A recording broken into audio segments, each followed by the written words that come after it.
सूर्यकांत त्रिपाठी निराला। सूर्यकांत त्रिपाठी निराला का जन्म बंगाल के महिसादल में सन 1899 में हुआ। वे मूलतः गढ़ाकोला, जिला उन्नाव, उत्तर प्रदेश के निवासी थे। निराला की औपचारिक शिक्षा 9वीं तक महिसादल में ही हुई। उन्होंने स्वाध्याय मैंने अपने यहाँ पढ़ करके संस्कृत, बांग्ला और अंग्रेजी का ज्ञान अर्जित किया। वे संगीत और दर्शन के भी गहरे अध्येता थे। अध्ययन करने वाले रामकृष्ण परमहंस और विवेकानंद की विचारधारा ने उन पर विशेष प्रभाव डाला। निराला का पारिवारिक जीवन दुखों और संघर्षों से भरा था।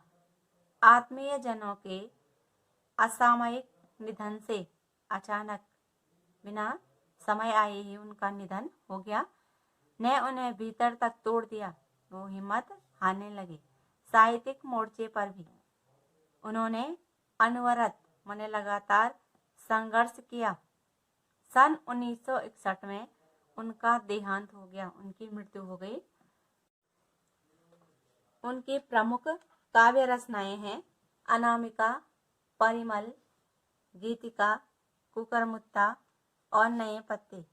उपन्यास, कहानी, आलोचना और निबंध लेखन में भी उनकी ख्याति अविस्मरणीय है, कभी न भूली जा सकती है। निराला रत्नावली के 8 खंडों में उनका संपूर्ण साहित्य प्रकाशित है। निराला विस्तृत सरोकार के कवि हैं। दार्शनिकता, विद्रोह, क्रांति, प्रेम की तरलता और प्रकृति का विराट तथा उदात्त चित्र उनकी रचनाओं में उपस्थित है। उनके विद्रोही स्वभाव ने कविता के भाव जगत और शिल्प जगत में नए प्रयोगों को संभव किया। छायावादी रचनाकारों में उन्होंने सबसे पहले मुक्त छंद का प्रयोग किया। शोणित, उपेक्षित, पीड़ित और प्रत्याडित जन के प्रति उनकी कविता में जहाँ गहरी सहानुभूति का भाव मिलता है, वहीं शोषक वर्ग और सत्ता के प्रति प्रचंड प्रतिकार का भाव भी मिलता है।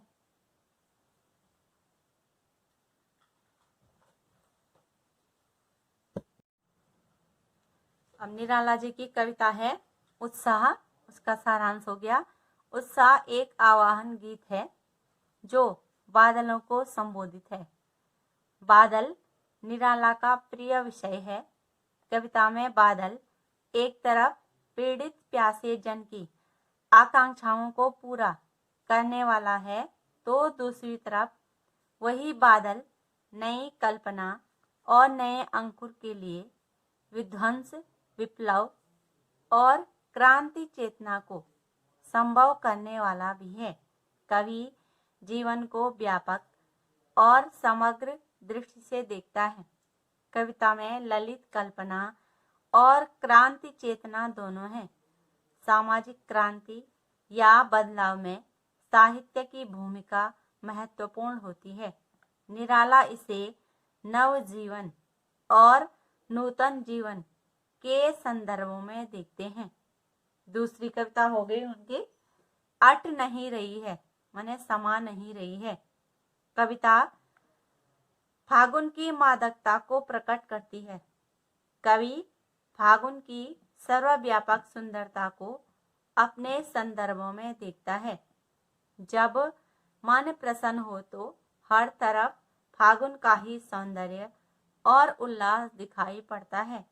सुंदर शब्दों के चयन एवं लय ने कविता को भी फागुन की ही तरह सुंदर और ललित बना दिया है। जिस प्रकार फागुन की ऋतु अत्यधिक सुंदर होती है, उसी प्रकार कवि ने इस प्रकार सुंदर शब्दों का चयन किया है कि कविता भी स्वयं अपने आप सुंदर बन गई है।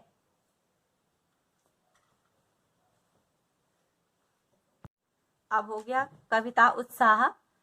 बादल गरजो घेर घेर घोर गगन, धराधर ओ ललित ललित काले घुंघराले, बाल कल्पना कैसे पाले, विद्युत छवि उर्मे कवि नव जीवन वाले, वज्र छिपा नूतन कविता, फिर भर दो बादल गरजो। उत्साह एक आवाहन गीत है। कवि बादलों को संबोधित करते हुए कहते हैं कि हे बादल गरजो, तुम सारे गगन में आसमान को घेर लो। हे बादल सुंदर दिखने वाले, काले घुंघराले बादल, काले घुंघराले बादल, बच्चों के समान, बाल माने बच्चे, बच्चे जिस प्रकार कल्पना करते हैं उसके समान कोमल बादल, अपने हृदय में विद्युत छवि, विद्युत की छवि को अंकित करने वाले बादल, नव जीवन देने वाले बादल, कवि के समान, जिस प्रकार कवि अपनी रचनाओं के माध्यम से लोगों को नया जीवन देता है, उसी प्रकार बच्चों के समान बाल कल्पना से सुंदर और लोगों को जीवन देने वाले, अपने अंदर विद्युत रूपी वज्र को छिपाकर रखने वाले, अर्थात जो गड़गड़ाहट रूपी वज्र है उसको छिपाकर नूतन माने नई कविता की रचना कर दो। हे बादल गरजो। अब इसके शब्दार्थ हो गए। गगन, आसमान, धाराधर बादल हो गया। ललित माने कोमल, सौंदर्यपूर्ण, उर माने अपने हृदय में, वज्र आकाशीय बिजली का सहारक रूप जिसको वज्र कहते हैं, या कठोर भी हो गया। नूतन माने नई। अब इसमें प्रश्न पूछे जाते हैं कि कवि और कविता का नाम लिखिए। तो कवि का नाम हो गया सूर्यकांत त्रिपाठी निराला और कविता का नाम हो गया उत्साह। दूसरा हो गया कि उपर्युक्त कविता का भावार्थ लिखिए। तो भावार्थ जो हमने अर्थ पढ़ा। तीसरा प्रश्न हो गया पद्यांश का काव्यगत सौंदर्य स्पष्ट कीजिए। तो काव्यगत सौंदर्य में पहला हो गया कि यहाँ कवि ने बादल का सुंदर और प्रेरणादायी रूप प्रस्तुत किया है जो आदमियों को प्रेरित करता है। कवि बादल का मानवीय करके उसकी गर्जना का वर्णन कर रहा है। बादल को मनुष्य संबोधित करके उसकी गर्जना का वर्णन कर रहा है। भाषा होगी परिष्कृत एवं तत्सम प्रधान। अलंकार हो गया घेर घेर घोर गगन तथा ललित ललित काले घुंघराले में पुनरुक्ति प्रकाश अलंकार। एक ही शब्द दो बार आया है, लगातार आया है, इसलिए पुनरुक्ति प्रकाश और अनुप्रास अलंकार हो गया। तथा बादल का मानवीयकरण करके छायावादी शैली में इस कविता को प्रस्तुत किया है, इसलिए मानवीयकरण अलंकार भी हो गया। अगला हो गया बादल के किस रूप को निराला ने प्रस्तुत किया है। तो बादल निराला का प्रिय विषय है। कविता में निराला ने बादल को एक ओर पीड़ित प्यासे जन की आकांक्षाओं को पूरा करने वाला तथा दूसरी ओर नई कल्पना और नए अंकुर के लिए वरदान बताया है। अगला प्रश्न हो गया कवि को बादल किसके समान लग रहा है। तो कवि को बादल ऐसे सुंदर बालक के समान लग रहा है जिसके बाल काले हैं और घुंघराले हैं। काले घुंघराले, जिसके बाल काले हैं और घुंघराले हैं और उसके हृदय में सुखद भविष्य की अनंत कल्पनाएं भरी हुई हैं। अगला प्रश्न हो गया बाल कल्पना से कवि का क्या आशय है।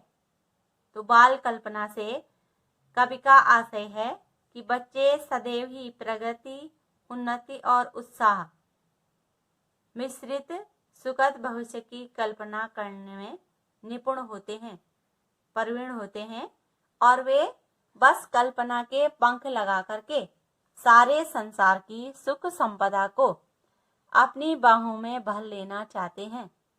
कभी बाल कल्पना का उल्लेख कर यही कहना चाहते हैं कि दीनहीन निराश लोगों के मन में उन्नति और विकास को प्राप्त करने की बच्चों के समान कल्पना जागृत हो। जिस प्रकार बच्चे अपनी कल्पना में इन चीजों को प्राप्त कर लेते हैं, उसी प्रकार जो व्यक्ति हैं, दीन हैं, दुखी हैं, निराश हैं, वे अपने विकास को इन बच्चों के समान प्राप्त करके जागृत हों, अपने कार्यों को सुचारू रूप से करें।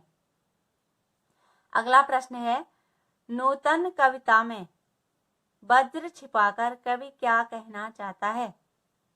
तो कवि कहना चाहता है कि लोगों के मन में श्रेष्ठ कविता के समान कोमल भावनाएं होती हैं, किंतु यदि उनकी वे कोमल भावनाएं दूसरे लोगों को उनका शोषण करने के लिए प्रेरित करती हैं, तो वहां वज्र के समान वे कठोर भी विद्यमान होनी चाहिए, और जिससे कोई उनकी कोमल भावनाओं से खेलने का साहस न करे।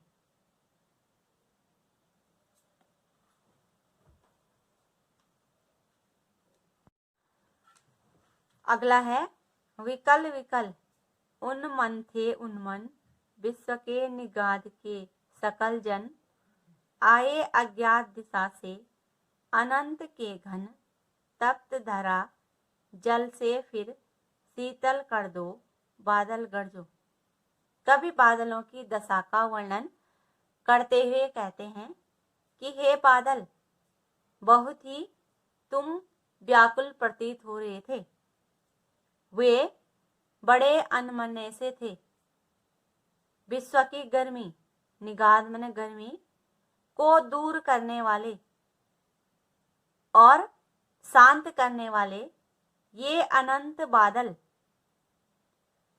अज्ञात दिशा से आए थे। अज्ञात में जिस दिशा का ज्ञान न हो। कवि कहते हैं कि हे बादल, गर्मी के कारण यह धरा तप रही थी। तप्त धरा, गर्मी के कारण यह धरा, यह पृथ्वी तप रही थी।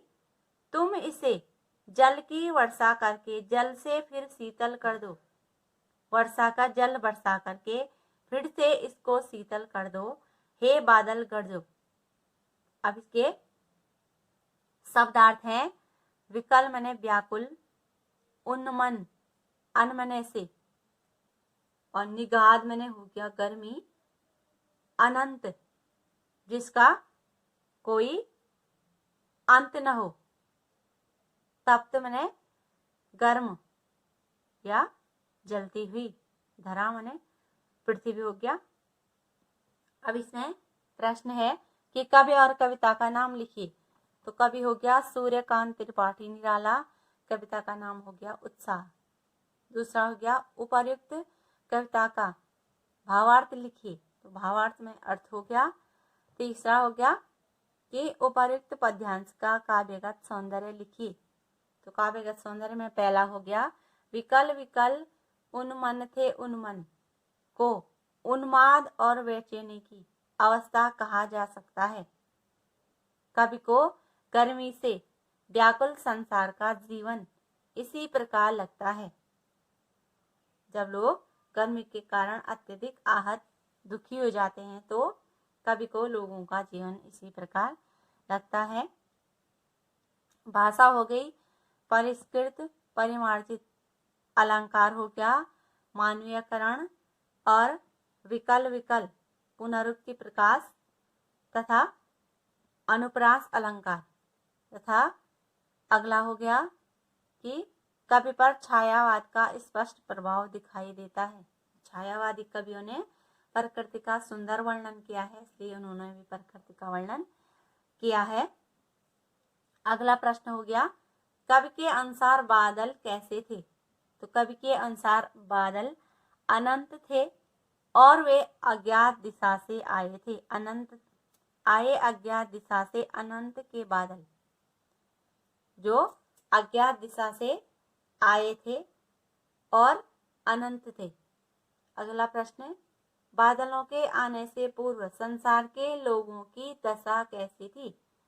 तो बादल के आने से पूर्व संसार के लोगों की दशा गर्मी की तपन से अत्यधिक बेचैनी पूर्ण थी और वर्षा के अभाव से लोग अत्यधिक उदास और अनमने से थे। अनमने माने मन कहीं एक जगह पर न लगने की स्थिति, एक जगह पर किसी का मन नहीं लगता है, ऐसी स्थिति लोगों की थी। अगला प्रश्न, कवि बादलों से क्या प्रार्थना करता है? तो कवि बादलों से प्रार्थना करता है कि खूब गरज गरज करके घनघोर वर्षा करके अपने जल से पृथ्वी को शीतल कर दो, जिससे गर्मी से व्याकुल लोगों के मनों को शांति मिल सके। शीतल कर दो अर्थात लोगों के जो मन है उन्हें शांति मिल सके।